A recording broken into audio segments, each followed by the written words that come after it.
Once upon a time in the vast forest, there lived a wise old owl named Oliver. Known for his sharp mind and deep wisdom, he was the go-to advisor for all the animals. One day, a generous squirrel named Sammy sought Oliver's counsel. Sammy had found a large stash of nuts and was torn between sharing them or saving for winter.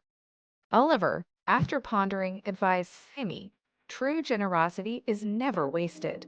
Share your nuts and kindness will come back to you." Sammy took the advice to heart, distributing the nuts among the animals. As winter neared, Sammy found himself with plenty thanks to the shared kindness. The forest thrived in harmony, all learning the value of generosity and compassion. The moral? Happiness blooms from giving and sharing. Together, we can achieve greatness. Just like Sammy and Oliver, let's embrace kindness and make our world a better place.